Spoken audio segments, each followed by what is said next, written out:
Welcome to today's USP and Pharma Tech webinar, Mastering Quality, Building a Strong Foundation for Your Pharma Startup.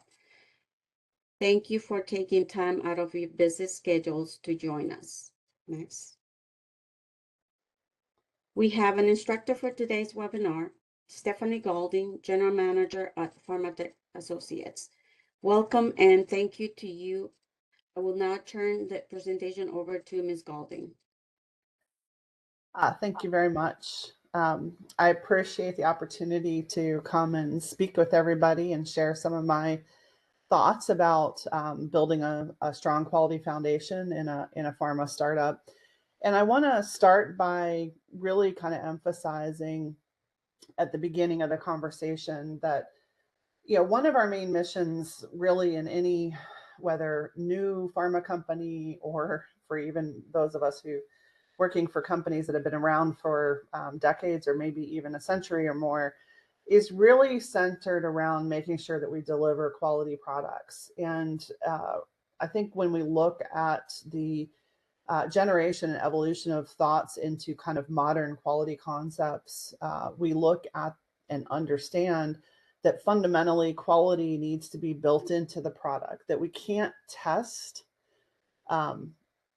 quality into the product at the back end, right? So there's no way, if we didn't build it the right way, if we didn't infuse quality in along the way, we can't add that back in at the last minute. It's not like baking cookies or breads where you can make some fine-tune adjustments and get that recipe right. If we don't do it right from the beginning, it's not always something that can be corrected on the back end. So I wanted to start our conversation there because it's this concept that as you're building and as people who are forming new companies and have these great ideas of new innovative therapies, that this really is kind of at the heart of what we're going to talk about today, and make sure that everybody from leadership all the way on down to the lowest positions in the organizations has a central unified vision of quality and how the processes support building quality into the products as we go through. So with that, really where I want to start is inevitably what happens in the genesis of a new innovative idea is somebody goes and starts a company. But one of the first kind of questions that tends to happen in that product lifecycle journey that companies go through is really about when and where do I need to bring in a quality unit? When do I need to hire a quality person? When do GMPs apply? And I thought we'd start our conversation addressing that question kind of right out of the gate, because it is one of the most fundamental challenges that a new startup organization will face. And realistically, when we look at this, fundamentally GMPs apply to any and all products intended for human use. And so, this concept that you can go into clinical studies that can be out there amongst startup organizations and not have a quality group and not use GMP principles is definitely misfounded. It's really kind of a myth. You really do need to have GMPs employed, and therefore it really begs the question, as part of one of the central themes of GMPs is having a well-defined quality unit. You need to put those in place before you actually move into human studies. So this definitely applies to having a quality unit to support everything from IND, initial first in man studies, all the way through the later pivotal trials and then into commercialization. So once you establish a quality unit, it will be there in perpetuity for the length of the company's existence. What's different in many of these stages is interpretation of some of the requirements across the GMPs. So we're going to talk about, when we talk about where do you find the people to fill these roles and how do you find them and what to look for. We're going to talk about some of the attitudes and mindsets that are needed. Certainly when you're dealing with clinical stage production, oversight of clinical studies, there is an application of general quality management requirements using, and GMP requirements using what we call scientifically sound and risk-based approaches. It doesn't mean that all things are created equal and that the full element of GMPs as would be required for anything that's approved for commercial distribution would be required. For example, one of my classic examples is you wouldn't implement complaints procedures and recall procedures in the same level of formality down to patient levels if you're really in clinical studies. Those are things that are typically implemented in later stages.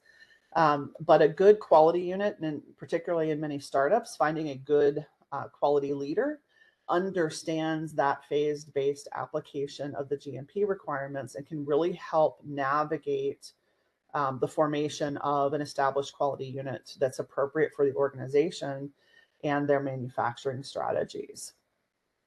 Now, when we talk about quality unit, really interpretations of what this is varies from time to time, and we'll touch on what that means. But I want to start really with senior management because they are integral in the formation of startup organizations and really set the tone for everything that goes on, including the attitudes around quality and building that foundational culture that is ultimately going to be looked at and evaluated in inspections by health authorities.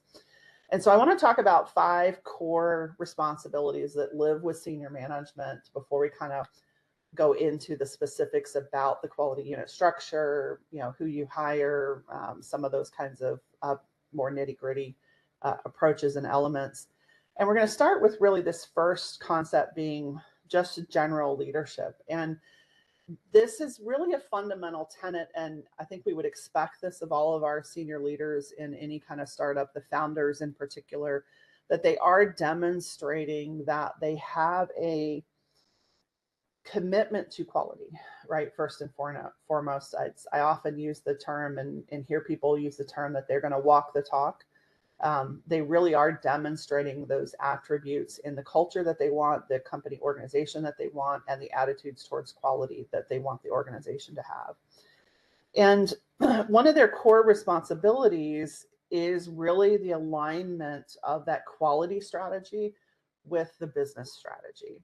So a lot of times we look at our founders and our chief executive officers, our chief science officers in companies, or maybe the head of R&D, and say, okay, well, they're driving certain pieces in the business strategy and where we're going with our products and our pipelines, but they're equally as responsible for that strategy and vision around quality plans and principles in the organization. They also need to focus as part of their leadership on driving priorities. Where should the company focus? In its early days, it may look different. It may function different. Its focal areas may be different than in latter stages of a clinical study journey, for example.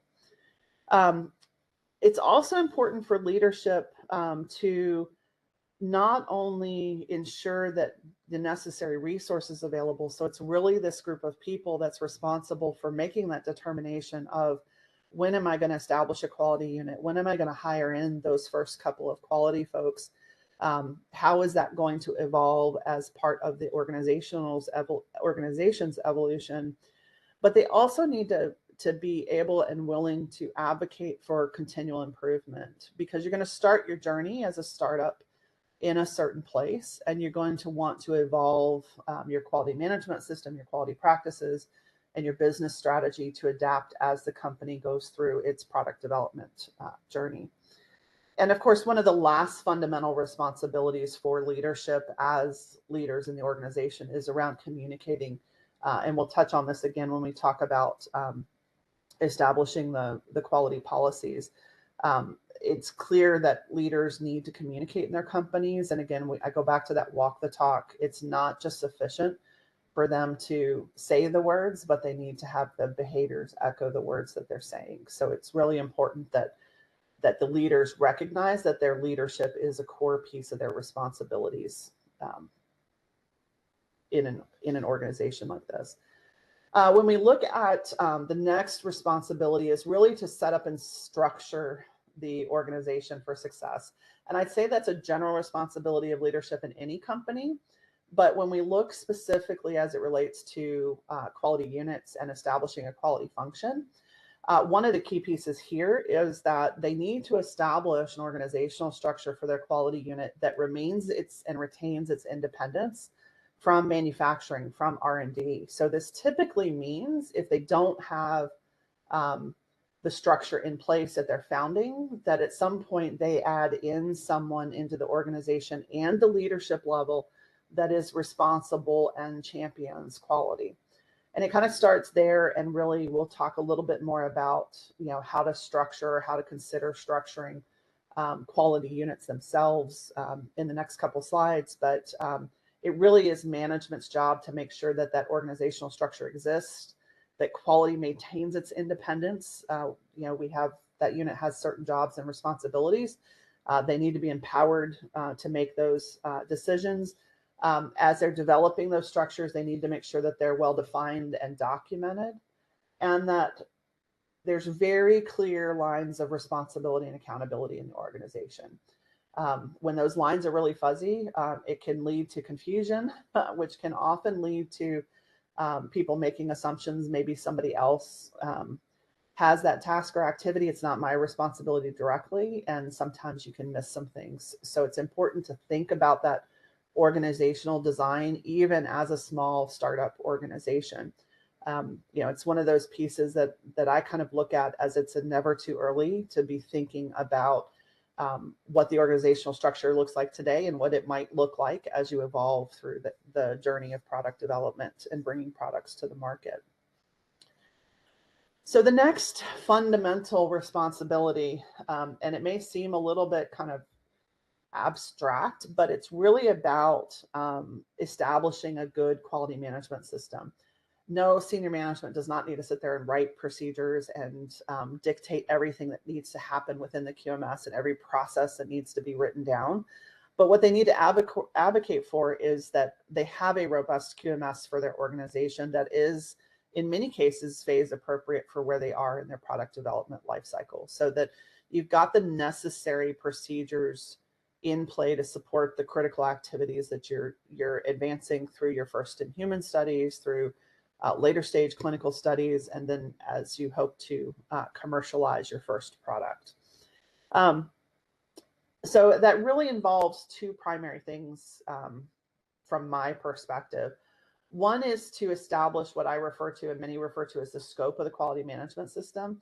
This is often driven by the boundaries of the business strategy. So for instance, if you're a startup biotech company and you're going after an innovative therapy that's a gene therapy, right? You're going to be looking at establishing a quality management system that enables the processes that are necessary to support that development journey and then ultimately the commercialization journey. That looks different if you have maybe a drug product. There may be similarities, but there are also some differences. And that's going to look different again if you've got a combination product where maybe you're pulling in elements of medical devices. So you need to understand the scope and nature of the product portfolio that you're working with. The other dimension of scope on establishing a QMS and defining that scope for the organization is to look at really where you're targeting marketing your products. And with that, what I mean is, are you going to be US focused and US centric? Some companies will often pick a primary country to launch in, or maybe they envision that their product is only going to be the US, or maybe they want US and Europe. Those regulations, while there's a lot of similarity, there are some differences, and that difference needs to be accounted for in the quality management system. So when you think scope of your QMS, kind of think two primary things. What types of products am I going to make, and where am I going to deploy them? Where am I going to market them? And then with this, they really need to just encourage the development, be supportive of the development of the QMS. And that's not just through communications, through behaviors, through actions, but down to providing the resources. Establishing a QMS, for anybody who's ever built one from the ground up where there's been nothing in place beforehand, knows that it takes resources and takes an investment to get that QMS up and running. It takes resources to sit and write procedures. You can contract that out. You can use in-house resources. You can use a blend. But the leadership and the senior management of the organization needs to be supportive of those activities taking place and not put them, like some companies might have a gut instinct to, on the back burner. You want to develop that QMS as you're developing your product and bringing that forward in that journey. The next piece is what I refer to as a commitment to quality. You'll see this is everything from quality plans, quality objectives, quality policies, all of those different elements. But really what this is about is really establishing and being dedicated to quality in the organization. And it really starts with, for most organizations, taking a look at their mission. So most startup organizations, have a desired mission. Either they're often pursuing maybe a very specific therapeutic area and they're really catering to that patient population. But in any of those avenues, there's room to work into that mission, the vision, and articulate that quality is valued by the company and the organization and the senior management team. And it starts at that really high level mission for the organization and then moves down into the translation by the management team into a quality policy that really starts to dictate what those core objectives are, which can lead to corresponding measures and those types of things. But it's really in that establishment of a written commitment to quality, and then ultimately circling back to leadership, living that commitment to quality through their day-to-day behaviors that is really incumbent upon the leadership team. And the last piece of this, as you might guess, if you're familiar with what this takes and what this looks like, is really to review on a regular basis, not just the quality management system and the attributes in the quality management system, but look at the quality policy, look at the corporate mission periodically. Are those still aligned with where the business is going? Do they still reflect the quality mantra within the organization? Do they reflect the culture towards quality of the organization? And be courageous enough to update them when and where needed. It's okay as a new company forms and evolves that sometimes those views may change. They may add differing patient populations. They may add more product types to their portfolio. All of those pieces should be part of what senior management is looking for and reflecting on to make sure that their attitudes towards quality are all encompassing. And I think the last piece of this that I'll touch on reviewing regularly is it's also important for the leadership group to understand what I refer to as a larger picture of what's going on in the regulatory landscape or regulatory intelligence. And the reason, even for a startup company, it's incumbent and important for the management team to understand what's going on in that landscape is that new requirements can pop up at any point in time. And sometimes those requirements are related to clinical studies or related to maybe a change in approach to manufacturing strategies. And those could affect the overall product development timeline if they're not aware of them, if they're not responding to them as the signals are detected that something is evolving or shifting in the landscape. So even in the early days of a startup, understanding what's going on in that regulatory landscape is really incumbent upon senior management to have that complete understanding so that they can make sure that these 5 responsibilities are well integrated and aligned with the business strategy.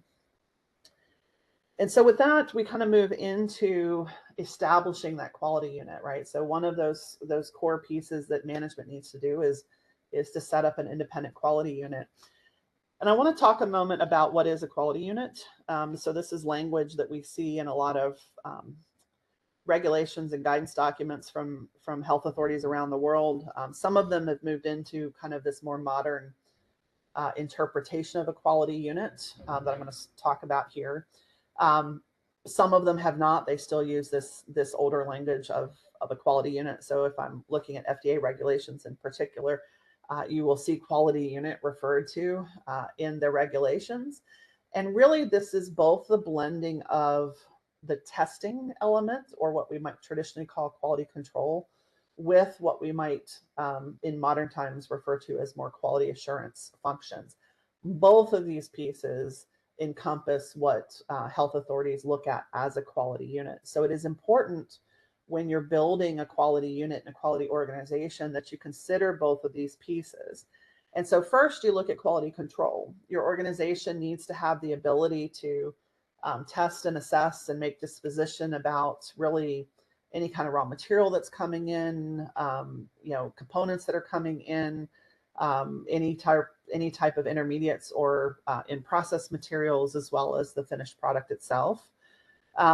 Really looking at and evaluating the performance of batch over batch of a product's manufacturing history for conformance to specification, right? To double check and make sure that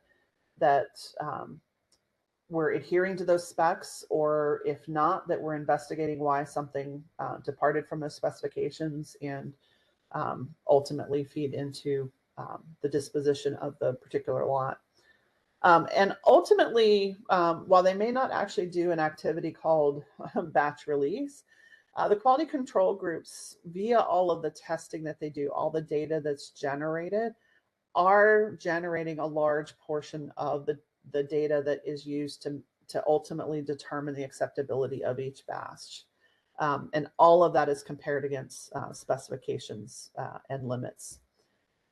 When you compare that to kind of what our modern views of quality assurance functions are, really that's kind of a checks and balances, right? So I kind of in simplest terms say quality control tests products and components, and quality assurance does a lot of verification activities.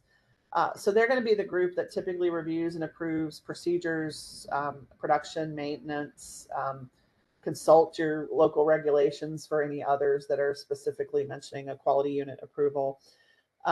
They're also typically articulated that they have to provide a review of associated production records. So typically as part of doing batch release, you'll get somebody who's actually doing a detailed review of the batch production records. And whether you're manufacturing that within your organization or you're choosing an outsourcing strategy, that responsibility still exists within the startup organization as the drug sponsor. It is something that they do expect to have happen. To do release or rejection of finished product for distribution, that could be to the clinic initially, and then ultimately to the commercial market once the product is approved. And then again, that really kind of what I think of as that formal check and balance system is doing audits, whether that's vendor audits, supplier audits, internal audits, and looking at trends that come up in an organization. Both of these pieces are what is typically referred to as a quality unit. So when you look to design and implement quality functions within an organization, it's important to understand that you need both of these capabilities, and it's often not in a single individual. It's usually in at least two individuals, or potentially more, depending on the complexity of your organization, your manufacturing strategy, your testing strategy, et cetera. So even if you're outsourcing, you still need these capabilities within your organization as a potential drug sponsor.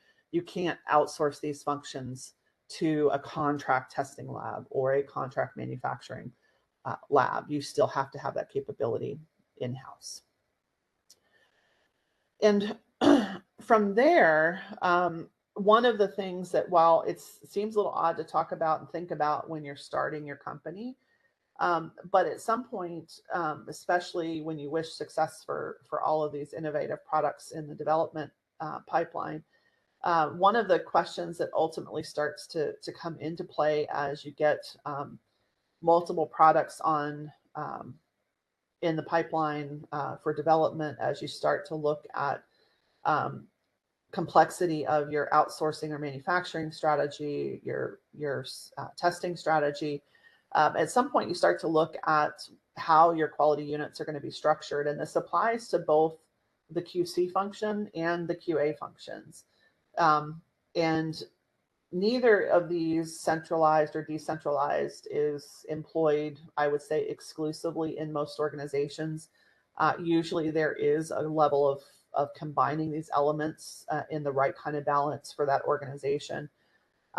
But really, when you look at a quality unit structure, centralization means there's one group and kind of in its purest form, only one group.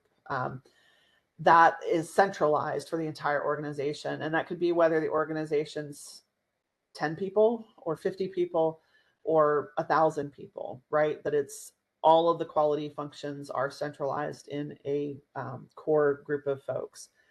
This does require strong quality leaders to understand the scope and breadth of the organization and to be able to evolve with that as it evolves.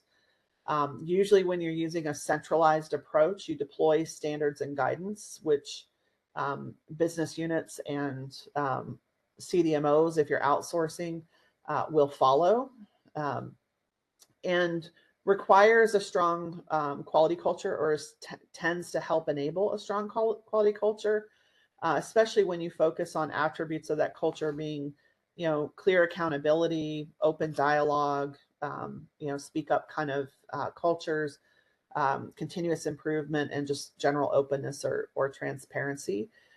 This is a lot easier to obtain in a centralized quality unit structure than if you move into a decentralized structure or towards decentralization. Things to watch out for when you kind of consider these kind of structures in a centralized fashion is just kind of looking for potential for bureaucracy and micromanagement to creep in. Sometimes when you have these centralized groups, structures get put in place, processes get put in place, and they get really rigid. Sometimes when you're a startup, you need flexibility. You don't need a lot of bureaucracy. You need to be able to adapt to the evolving landscape of the organization, the evolving compliance requirements. So you certainly want to be aware and be on the lookout for those types of issues to pop up. You can also struggle with talent, and by talent, I mean human resource talent. You can have or source the wrong kind of talent, or you could choose to develop in-house talent, but it may mean they may not have the experience to make decisions independently and may be strongly reliant on a central quality leader, which is why that's so important in these kind of organizations. And I put on here is just watch out for what I call microcosms of the culture. Places where, even though the quality is centralized in the organization, maybe when you get out, and this tends to happen where a quality group tends to get a little bit siloed from everybody else in the organization. So they're centralized, but they're separate. You can get these microcosms of culture that start to form where R&D is interpreting things in a slightly different way, and production's looking at things differently, and the quality group has got this expectation. So you just want to be on the watch out for those pieces to develop in that kind of a structure. And decentralized quality units are exactly the opposite. They are really developed as a company grows out of its early startup days into multiple products, multiple maybe manufacturing capacities, maybe some insourced, some outsourced.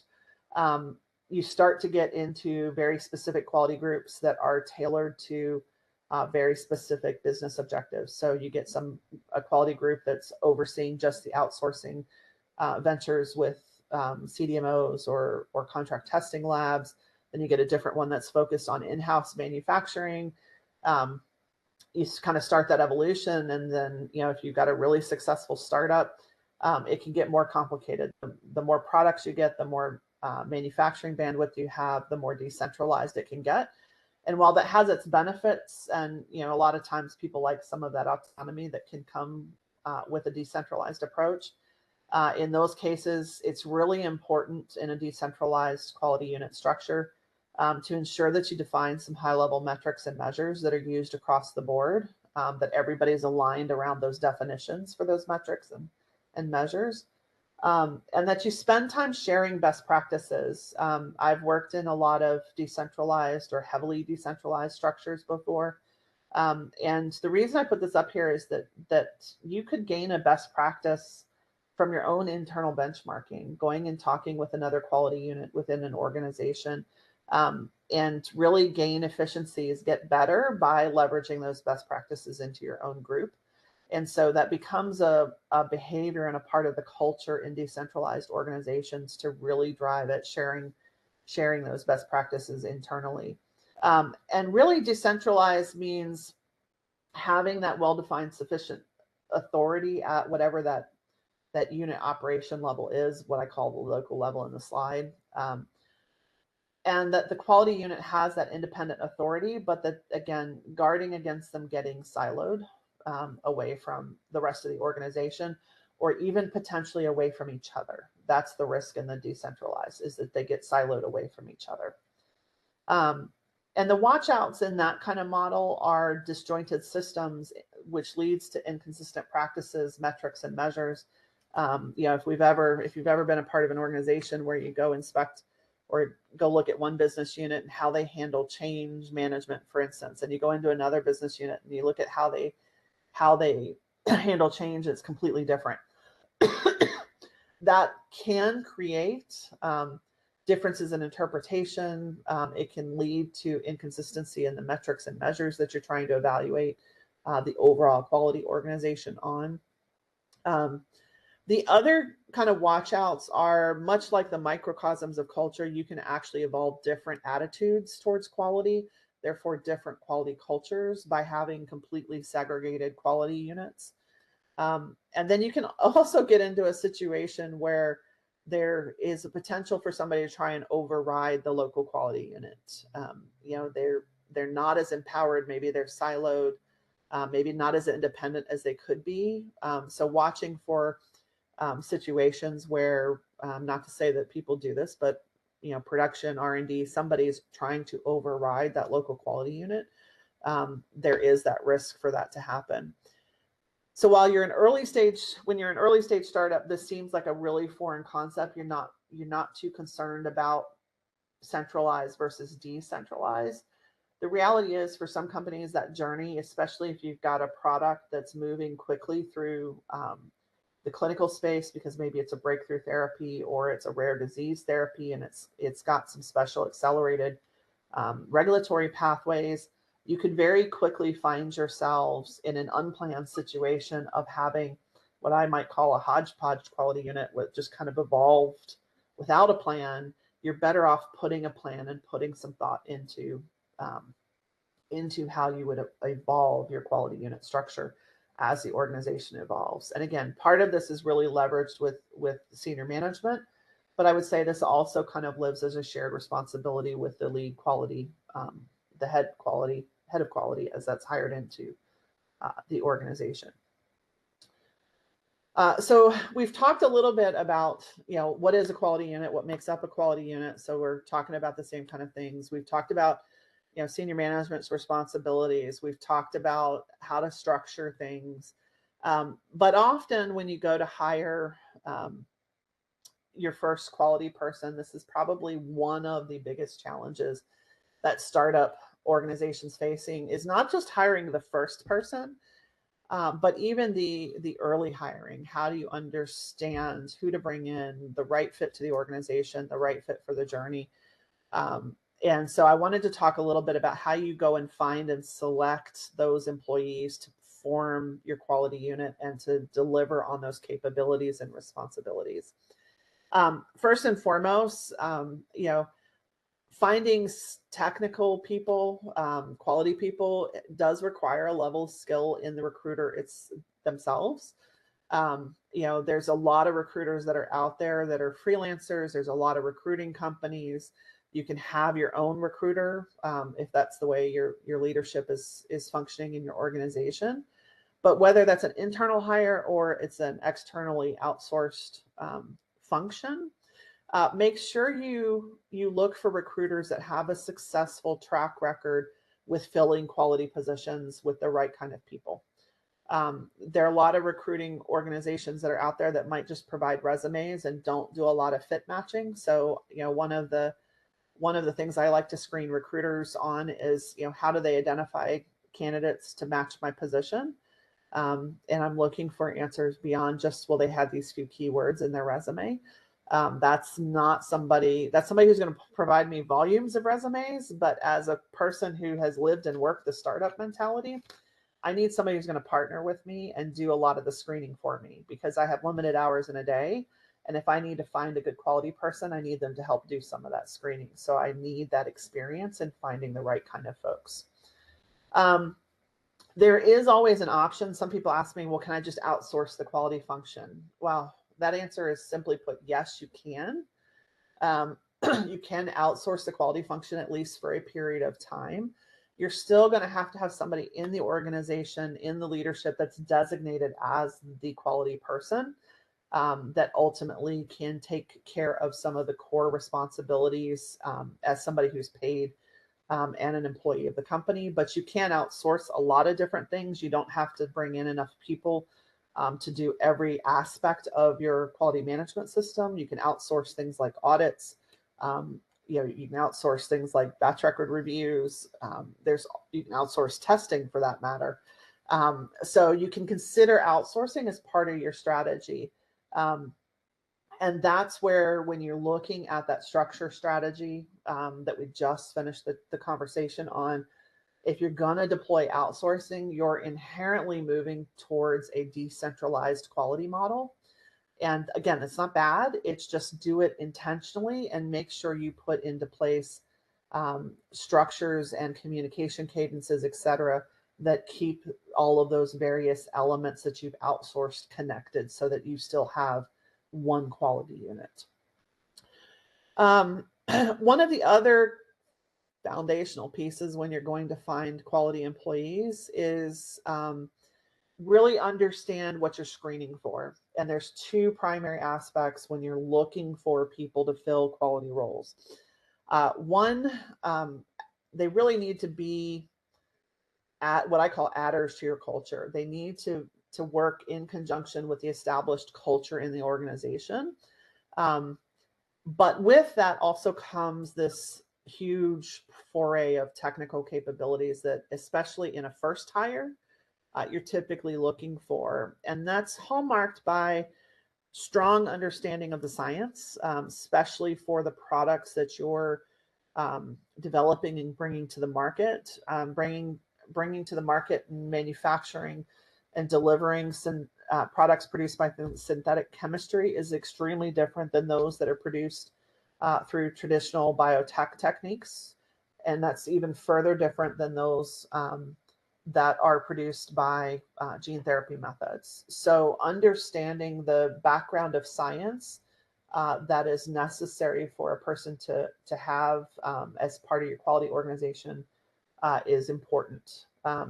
You also want to understand their natural risk tolerance. I teach a course through ISP on risk management, and we spend a good time talking about risk tolerance, individual level, organizational level, etc. And everybody, guarantee you, whether you thought about it or not, you have an inherent tolerance towards risk. You're either running and jumping at risks and really open to new opportunities and embrace that. Not saying that you don't think about it, but you're way more willing to pursue and accept risk than maybe others are. And I think about it just for a quick analogy. When you look at people driving cars, there are all kinds of different drivers that are out there. And the bottom line is they're all taking different risks. They're making conscious or unconscious decisions all the time about the risk that they're taking. And that exhibits in their behaviors. So you want to understand a potential quality unit employee's perspective on risk. Does it align with the organizational perspective? If the organizational perspective is super conservative in accepting and taking risk, bringing in somebody who's maybe a little bit more risk tolerant or more willing to accept certain risks could lead to frustration for the employee. And vice versa, it could be the opposite. If you bring in a head of quality, let's say, that has a more conservative view on risk than the organization does, it could lead to healthy tension, but it could also lead to unhealthy tension. The other key technical attributes that I like to look for in these early quality employees is really great problem solving skills. Those of you who've been involved in startups before, like me, you know that there's nothing but problems that come up that need to be solved. That's part of the development journey. So you need to be good at problem solving, which leads to you need to be good at critical thinking skills and thinking outside the box that you might be thinking in, being willing to look at things from different angles. You also need strong teamwork and collaboration skills, and probably the last, but not at all the least important, it's probably actually one of the most important for startups, is people who understand that there are certain boundaries that are established by regulations and guidance in our space, but there's a lot of gray that exists out there in interpretation and ways to approach things. And those grays manifest themselves, those gray areas manifest themselves a lot in startups. So if you've got somebody who thinks in kind of what I tend to refer to as this black and white thinking, it either is or it is not, it's often not that binary. It's much more blended, it's much more gray. And so seeing and finding people that meet all of those criteria and that you've spent time thinking about those attributes before you actually start to recruit for and find your first quality unit employees, that'll put you off on the right foot. Beyond that, and beyond engaging recruiters, you've got the capabilities to post on really any kind of job boards, to go to professional societies around the world and advertise your positions. There's lots of ways to try and attract talent. There's also something that works really well often in startup organizations is the personal referral network. So encouraging, the employees, the leaders in the organization to reach into their networks, to just even approach people about whether or not they might be interested in joining them. It's not unheard of in the circles that I work in, my network, to see groups of people move from startup to startup. They just enjoy that environment so much, and one of them goes, and then they start to bring and collect everybody else, and they go on to their next adventure in a new startup. So networking is certainly something that is very valuable in finding the right talent that's out there. And I think as we look at our journey through our conversation today, and I do want to leave a little bit of time here towards the end for some opportunity for Q&A. So if you haven't thought about that, if there are questions you want to ask that may be on your mind, whether I talk to them or not, certainly go ahead and start entering those in the conferences IO piece. But as we look through this, we've talked about senior management's role in establishing a quality unit and a function within a startup. We've talked about the quality unit. What is it? Some considerations and some watch outs for establishing structure.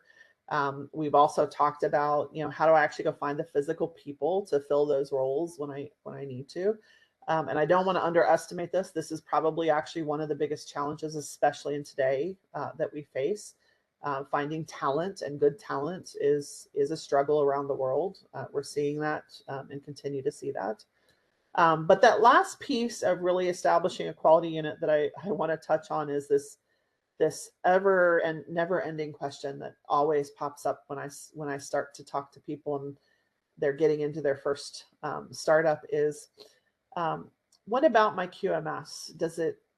Am I okay with a paper-based QMS? Am I okay with electronic QMSs? And we'll talk a little bit about that. And I forgot that I had one more point I wanted to talk about, which was also around governance. So we'll talk about governance first, and then we'll move into this QMS conversation. But as you bring in your quality unit and you're establishing your quality unit, we talked about as one of management's responsibilities, really that review piece, that periodic regular review piece. Well, part of this is really making sure that the necessary governance and oversight gets established as part of establishing the QMS, as part of setting up the quality unit. Because as you see as the picture tries to illustrate, there is inherent governance that's in place, even in a small startup, that drives the business strategy. So you have executive management, you have roles and responsibilities getting defined. You're looking at risks to the business, you're monitoring, you're establishing a level of policies and frameworks, and it's all kind of centered on this vision and mission and business strategy. So there's inherent business governance that always exists, even in a small startup. But this is also a good practice to employ as you move into establishing a quality unit, and really to provide that strong foundation for a quality culture. And one of the best governance practices is really that review process that exists. But it's not the only thing. We talked about establishing a clear organization with clear roles and responsibilities. That includes who's got the ultimate decision-making responsibilities. There are some things that in some countries, the regulations say that have to be made by, our decisions that have to be made by a quality unit.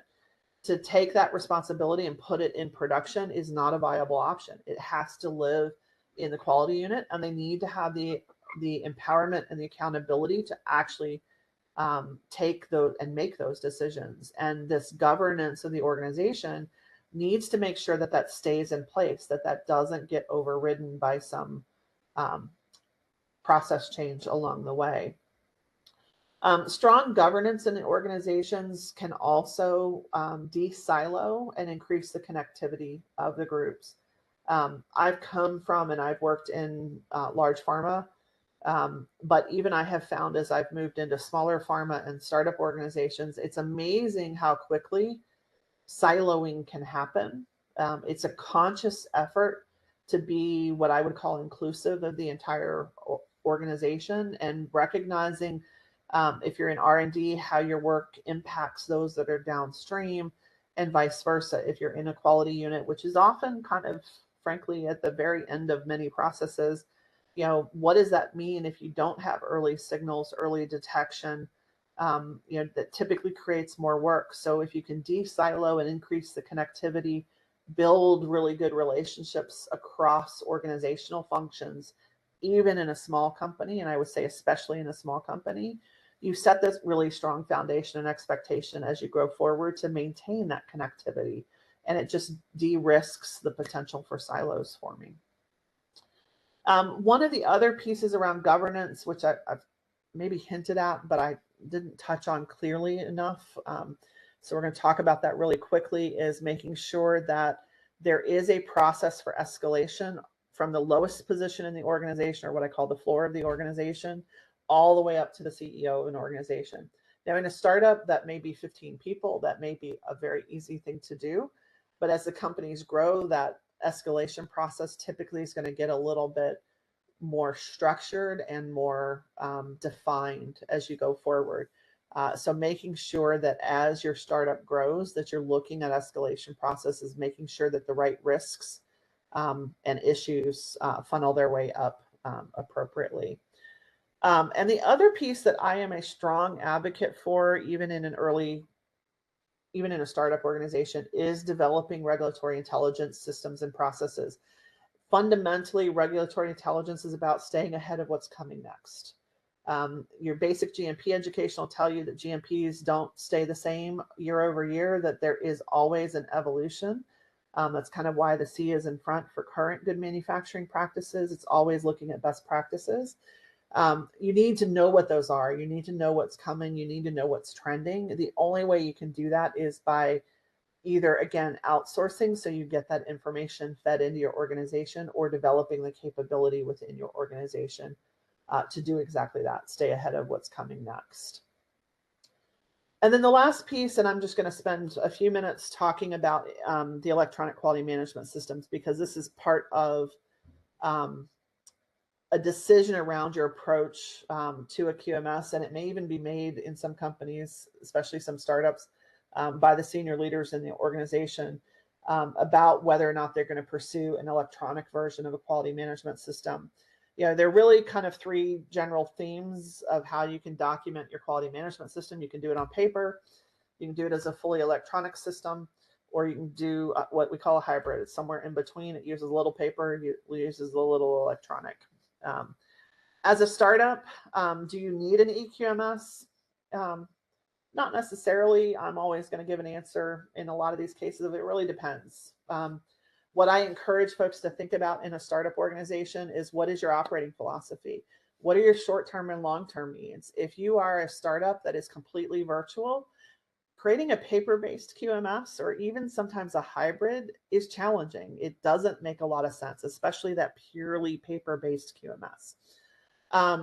Regardless of your choice, though, and we did a separate webinar with USP Education on data integrity.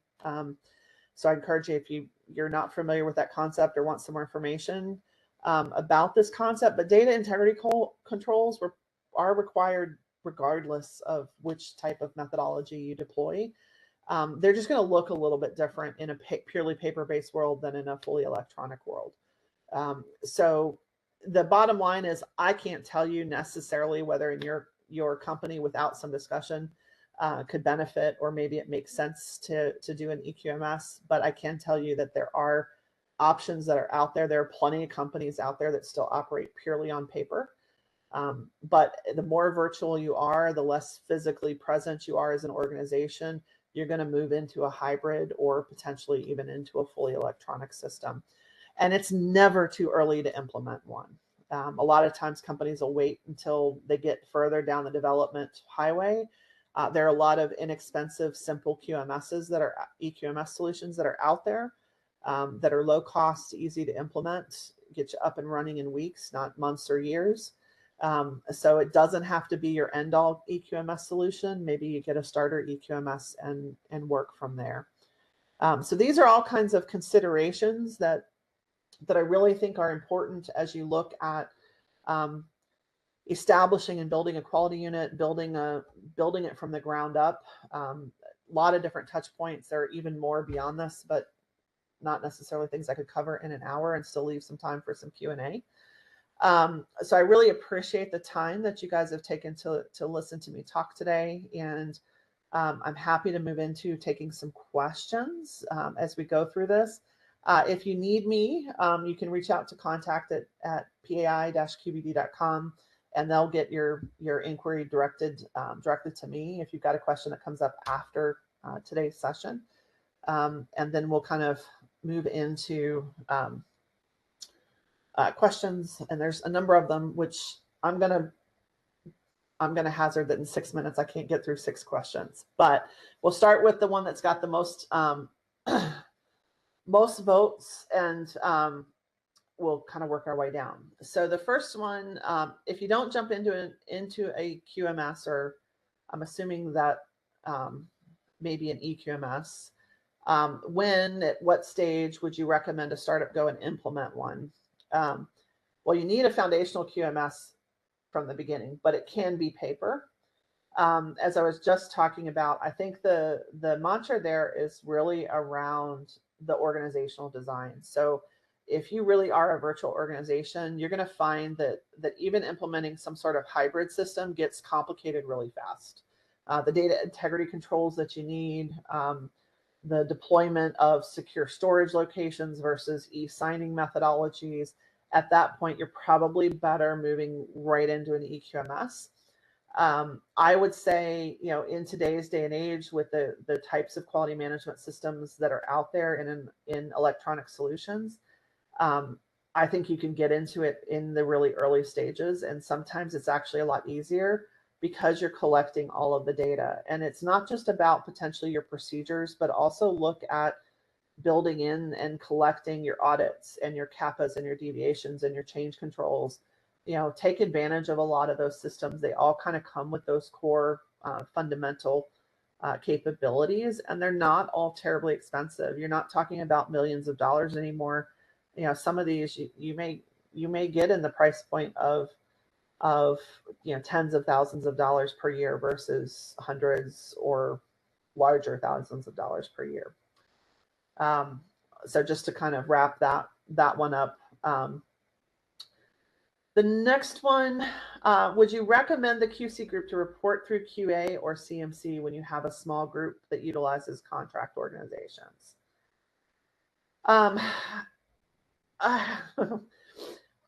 So if you're manufacturing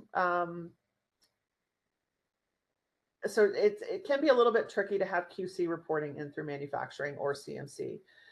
If your CMC group is really focused on development and you're completely, as this question might allude to, that you're completely outsourcing your manufacturing activities, you could have a small QC group potentially report through CMC. What you're going to need to be able to defend, if it's that way at the time you go to apply for approval of your first product, is how they maintain their independence and autonomy from the manufacturing element or those in the company that are responsible for manufacturing.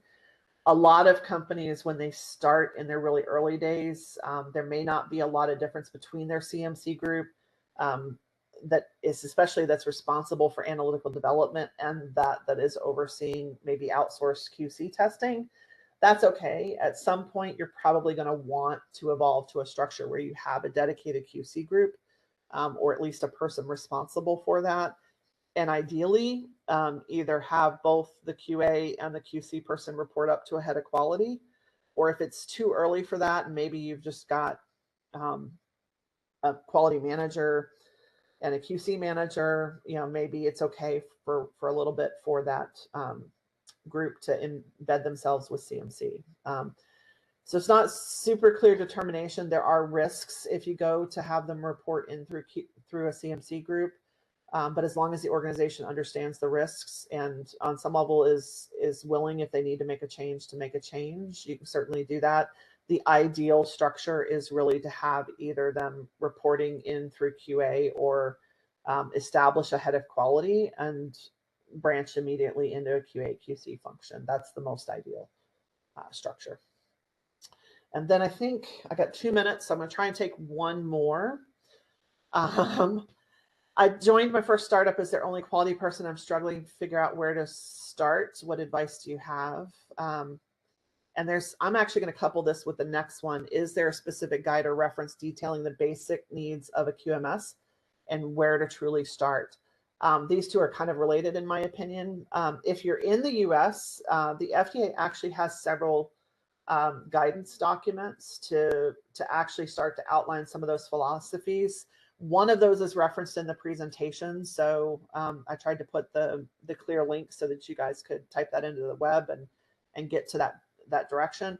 It talks about the QMS structure, the quality unit structure, leadership responsibilities, and points to some other guidance documents. So it's a great starting point for starting. If you're looking for more specific guidance beyond that, what I can tell you is one of the best places to start is sit down and have conversations with the senior management team, understand their vision, and then put a plan in place to start to build out your quality management system infrastructure and understand that what it may look like the day you start to build it and what it's going to look like later in the journey is going to be very different.